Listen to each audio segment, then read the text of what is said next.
शिव भगवान की सभी तस्वीरों फोटो में आपको बाघ की खाल पहने हुए वो नजर आएंगे। तो क्या कारण है कि बाघ की खाल शिव जी का वस्त्र बनी?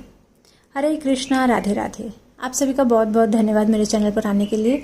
आज मैं एक बहुत ही रोचक कथा लेकर आई हूँ जिसका विषय है कि बाघ की खाल कैसे बनी शिव जी का वस्त्र। अगर आप मेरे चैनल पर नए हैं तो मेरे चैनल को सब्सक्राइब कर लीजिए और साथ ही बेल आइकन को प्रेस कर दीजिए ताकि हर वीडियो की नोटिफिकेशन आपको मिलती रहे। और अगर वीडियो अच्छी लगे तो कृपया वीडियो को लाइक कीजिएगा, शेयर कीजिएगा, कमेंट में ओम नमः शिवाय जरूर लिखिएगा। सावन का महीना आने वाला है तो शिव जी की कथा लेकर आई हूँ। इसमें दो पौराणिक कहानियाँ आती हैं। पौराणिक कथाओं और कहानियों में भगवान भोलेनाथ के कई रूपों का वर्णन मिलता है।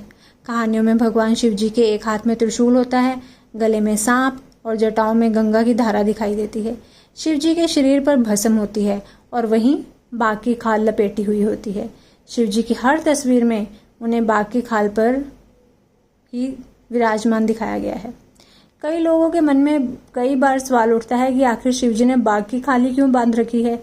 इसके बारे शिव पुराण में एक कहानी है। शिव पुराण की कहानी के अनुसार एक बार भोलेनाथ ब्रह्मांड का भ्रमण कर रहे थे। भ्रमण करते करते वो एक जंगल में जा पहुंचे।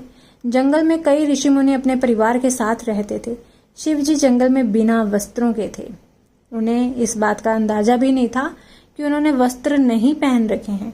शिव जी का सुडौल शरीर देखकर ऋषि मुनियों की पत्नियां आकर्षित होने लगी। ऋषि मुनियों की पत्नियां अपना सारा काम छोड़कर शिव जी को देखने लगी। वो शिव जी को काफी देर तक देखती रही। इन सब से ऋषि मुनियों को बहुत गुस्सा आ गया और उन्होंने शिव जी के खिलाफ एक योजना बनाई।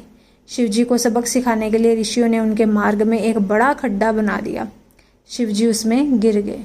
इसके बाद ऋषियों ने खड्डे में एक बाघ को भी गिरा दिया। वो चाहते थे कि यह बाघ शिव जी को मारकर खा जाए।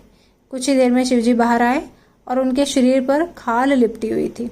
इसके बाद से शिव जी बाघ की खाल को शरीर से लपेटे रहते हैं और उस पर विराजमान रहते हैं।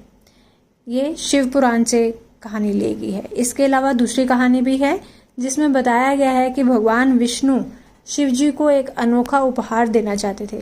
शिव जी को अनोखा उपहार देने के लिए योजना बनाई। नरसिंह भगवान ने अवतार लिया और हिरण्यकशिपु का वध कर दिया। नरसिंह भगवान संसार का अंत करने को आतुर हो गए। यह देखकर तीनों लोकों के देवता भयभीत हो गए।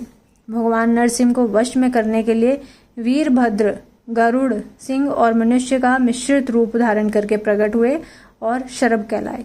शरभ और नरसिंह का युद्ध हुआ। काफी देर तक लड़ाई चली और उसके बाद शरभ ने नरसिंह को अपने पंजे से उठा लिया और चोंच से वार किया। इस वार से नरसिंह आहत हो गए और अपना शरीर त्यागने का उन्होंने फैसला कर लिया और साथ ही शिव जी से प्रार्थना की कि वो उनके शरीर को आसन के रूप में स्वीकार करें। इसके बाद भगवान शिव ने उनका निवेदन स्वीकार किया और बाघ की जो खाल है वो उन्होंने अपने वस्त्रों के रूप में उसको अपनाया।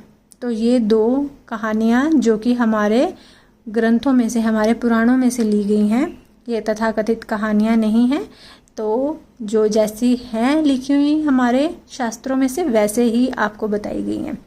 अगर आपको मेरी जानकारी अच्छी लगे तो कृपया वीडियो को लाइक कीजिएगा, शेयर कीजिएगा। मिलती हूँ अपनी अगली वीडियो के साथ। तब तक के लिए सभी को हरे कृष्णा, राधे राधे।